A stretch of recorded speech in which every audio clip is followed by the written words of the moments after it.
Welcome to the series. Today we're going to look at this theme of role expectancies, which is really about assisting students to move into and get grounded in valued social roles. So you may remember in previous presentations we have talked about the idea of social roles and have offered this definition to you of a social role. And of course, social roles are something that we're all familiar with because we all have many social roles, such as being a student, a family member, an employee, a community member, and so forth. Now, when it comes to people who have experienced bias and resulting devaluation, oftentimes they get cast into a variety of very negatively charged roles that most people would not freely choose, such as being an object of pity, a burden, an eternal child, and so forth. And so in inclusive post-secondary, we can contrast what the possibilities are for the valued roles compared with those devalued roles. So being in the role of a college or a university student, being a young adult or being an adult, being a member of a club, perhaps being in the role of roommate or in the role of contributor through some of the initiatives you're involved with on campus, and being a graduate. So we're going here for the opportunities to make available valued social roles to people who are involved in inclusive post-secondary education. So what can be done to assist students to actually find and move into and get grounded in valued social roles within inclusive post-secondary education? Let's just think a little bit about the process of identifying roles.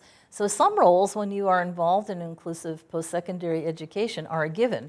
So for example, being in the role of a student is a given, and there are certain maybe ways that you're in roles in different places depending upon what course of study you're doing and where you're involved in education, but we could say that those roles are given. In other words, there's no real debate about it. Secondly, other social roles you seek out based on your individual interest or your desires or your career path. So for example, being a member of student government, being a member of the graphics club, being a volunteer at the on-campus radio station. Each role can be quite full and involve many kinds of things. In fact, I want to encourage you, moving to the next point, to be really careful that when you're thinking about roles, that's what you're thinking about, not just activities. Because every role comes with lots of potential activities. So as a student, right, there are many activities that you would be engaging in. Again, dependent upon the course of study you're doing, the professors, the instructors, the teachers, requirements, and so forth. For example, showing up for class, preparing your assignments, participating in class, maybe meeting with a professor, participating in online small group work. No matter what role it is, every role has lots of activities, which brings a richness, a fullness, and a robustness into life. And lastly, in terms of identifying roles, would be, to really encourage students to do a lot of exploration. Sometimes, let's say you're interested in being a member of the choir, like going and seeing what is that really about, what does it entail, and so forth. Going to the fairs that are often on campus where clubs come together and talk about, what they do, and students can hear about different options and opportunities. Secondly, assisting students to enter into and really get grounded in valued social roles would be to use the culturally valued analog. And you remember we have talked about this in previous presentations. In other words, the idea of, well, what works for all students to be in valued social roles within the context of the educational experience that they're pursuing. So, for example, most schools, technical schools, colleges, universities, have put quite a bit of thought into this. So how do we communicate the role of being a student in this particular place of study? So, typically you go for a tour, you may go to I think you're required to actually go to orientation. They have meetups, for students to get together, sometimes even before they come to campus or start attending classes. And so there are a number of different ways, and those are readily available. So that would be, what we would first of all think about is accessing those typical ways that are already available. So if we think about students, okay, let's say there's a student there in the center, and that person is new. They're not quite sure, how to be in the role of being a student in general. So what do? They look to see what are the expectancies. Or somebody says to them, okay, now you make sure when you go to class, you really listen to the professor so you hear what the expectancies are. So expectancies are conveyed to the student in a variety of ways.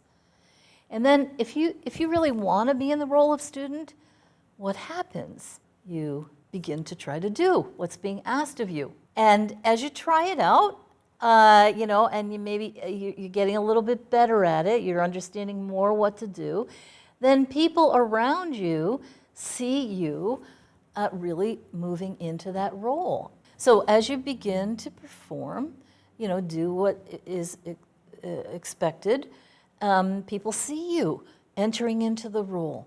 You start feeling pretty good, like, well, I think I'm really getting this down. I know what I should do as a student in this particular class. And so then, when people see you getting stronger in the role, they continue to get the expectancies and maybe even more expectancies. And then that leads to you getting stronger in the role, maybe taking on more of the responsibilities of the role or the activities of the role. This is what we can really understand, I think, when you think about your own life. This is relevant for everybody who's listening to this presentation. And it's relevant for all of our different roles. Some of you may be employees, for example, and you think about, when you take a new job, expectancies are conveyed to you. And if you want to be successful, you try to do what is being expected of you. And as you do that, the people see you performing, convey more expectancies, you get stronger, and so on and so forth. So there's this interaction between expectancies and performance. Moving forward, we can think about, okay, how do expectancies get conveyed to someone about a particular role? Well, first of all, by the physical setting that people are in. So physical settings convey expectancies. When a person is in a post-secondary inclusive initiative located in typical kinds of universities, colleges, technical schools, and so forth, that physical environment conveys the expectancy that you are going to be a student, if that's the role that you're seeking. Your personal presentation, you're going to be looking around, right, and thinking and watching to see, okay, what do people wear and how do they present themselves? And particularly, let's say you're a student in a particular class, you're going to kind of be watching, how do people dress when they come to class? How do they interact with the professor? Even the same thing in terms of social roles, so being a roommate in the dorm, you're going to learn from other people who are also roommates, right? Like about engaging with roommates and so forth. So the personal presentation, and that could even be your personal style. You may have a personal style that is really a good fit for some situations, and maybe even with some professors or teachers, and then, you know, maybe you have to work at your personal presentation in a particular class to convey a particular message about who you are and how serious you are as a student, and so forth. Another, thinking about the dynamics of role expectancy, another way that expectancies get conveyed is by the social context you're in, not just the physical environment, but the people who are around you. So, you know, this would include not only instructors and professors and other students, obviously, but, you know, advisors, administrators, all of the people that you would come into contact as you are moving into the role of being a student in inclusive post-secondary education.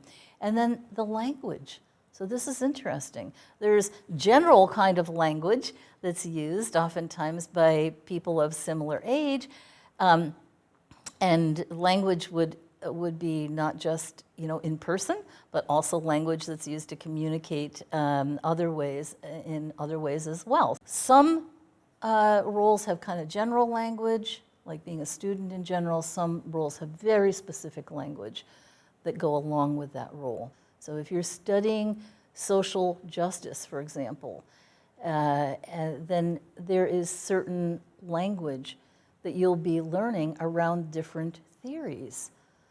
And maybe certain language around different kinds of ways of support, providing support to people who are experiencing a lot of injustice. If you are going to be a videographer, then there is certain you know, language that you will have to know to get through the courses successfully. And be able to move in on a career path, maybe do an internship, get a part-time job, and so forth. There's language you'll have to know.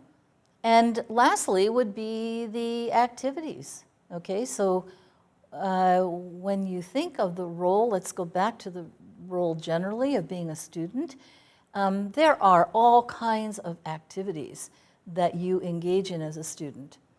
And some activities you have choice over, like the things you do outside of class.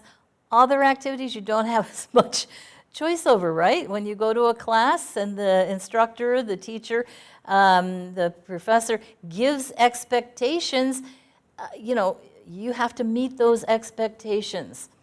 And so that's, you know, more general, right? There are certain expectations for how you behave as a student in general, okay? And then other roles, there are really specific kinds of activities that you get involved in. So if you're going to be, you know, a member of student government, there are certain activities that would be laid out for members of student government to be engaged in and involved in. So if we just remember the image that we shared earlier with you of the expectancies being conveyed and the performance and expectancies, these are all of the ways that very practically expectancies get put into the loop. So here's an example of a student who is in an inclusive post-secondary initiative. And you can see that one of the things that the student does is, of course, the student signed up for classes and takes a number of classes. And in this particular class, you know, there's expectations, there's a lot of expectancies that students are going to really participate and engage in discussion with one another. There is the expectation that in order to do that, that students do the assignment. And there is an expectation that they will give a positive reaction or not so positive reaction to when individual students are presenting their work. And you can see this student is, in fact, participating in the class, is really engaged. And I guess that would be another expectancy that we don't always live up to as students, right? But that you would be engaged, that you would be prepared, that you would be in class on time, um, and so forth. And so for this student, this was a pretty new experience. Engaging with professors, if you have difficulty as a student in a particular content area, engaging with the teacher, the instructor, the professor to get some help, as well as talking to professors who have been assigned to you as an advisor. And being able to communicate, in whatever way you do, what your thoughts are about what you want to learn, what you want to do after university. Maybe asking for advice about something that you are, having difficulty with. So engaging with professors in any number of ways, not only in class, but outside of class as well, or instructors or teachers, is also part of being in the role of student. And that expectancy, gets conveyed to the student. Sometimes students, all students, need help following through on that expectancy, right? But this is all part of the student role. And then, I think most students come to inclusive post-secondary education with the idea that there will be graduation and there will be credentials that you've earned. And so, and even just being in the role of participant, or at the graduation ceremony, there are so many expectations of what you wear, and which side the tassel is on, and where you're going to sit, and how you're going to go up to get your diploma, and so forth. And so there come all kinds of expectations. And usually, there are those natural supports in place for people to understand those expectancies. But sometimes, students, and this is true for all students, will need some kind of extra reminders or explanation. The third thing that we want to think about is actually conscious, intentional use of those role communicators. Sometimes it's really helpful to actually take a role and then, do some research on it, and then, write down expectancies for this particular role. So here's another example of a student who is involved as a student in inclusive post-secondary education, and is studying dance, and has taken a variety of different dance classes. Interesting, each dance class has different expectations that are conveyed by the physical environment where the classes are held, and by the social context, the people around the person, around the student, and the activities that are expected of you are different for each course. This particular course, part of what you do is you watch dances, and then you give feedback to the people who have created the dances and are performing them, and then you think about how that helps you in the kind of dance that you're doing. And another, being in the role of a friend, which is challenging, right? You don't just boom enter into the role of friend.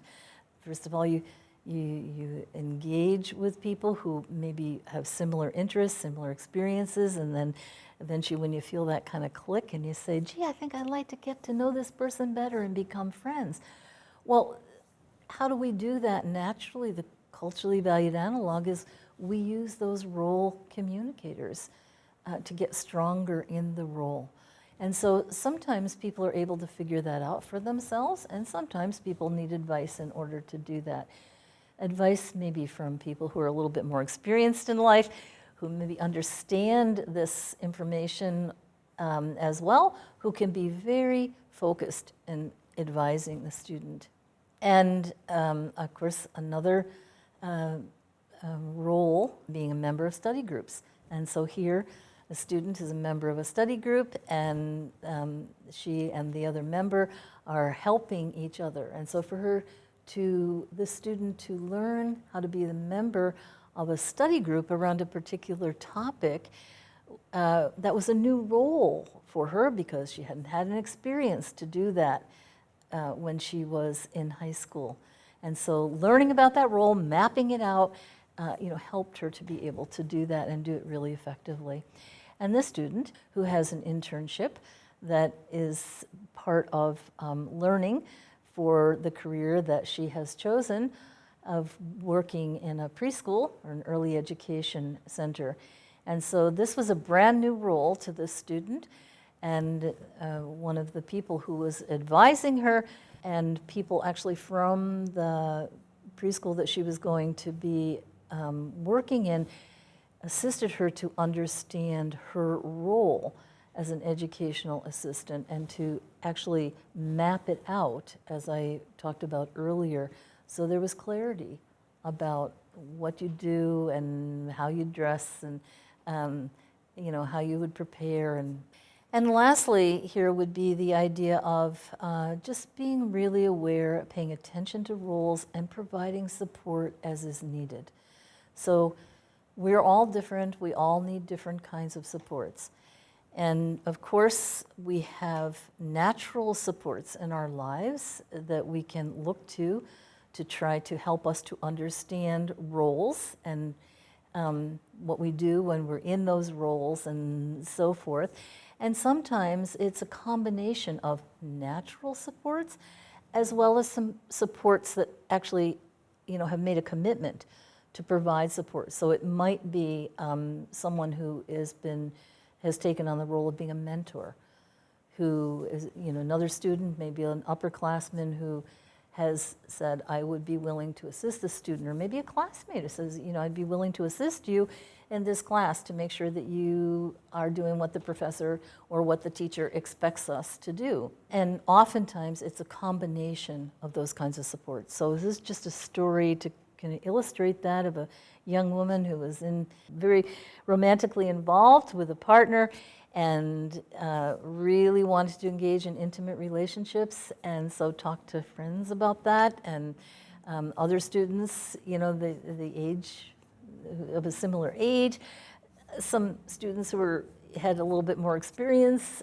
than she had, and also sought out advice from the health center on campus, so it would have been a nurse, and also, talked to an advisor who was helping, who was a person who actually worked in inclusive post-secondary education initiative and provided advice, was an advisor, a person with a little bit more life experience, right? So it was a combination of all those kinds of supports, like very natural supports to the people who were actually in a paid position who could provide information.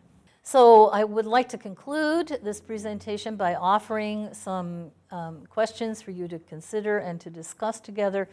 First of all, why do you think it's important for students who are enrolled in inclusive post-secondary initiatives to have access to valued social roles? Can you think of the variety of roles that are available to students in inclusive post-secondary study?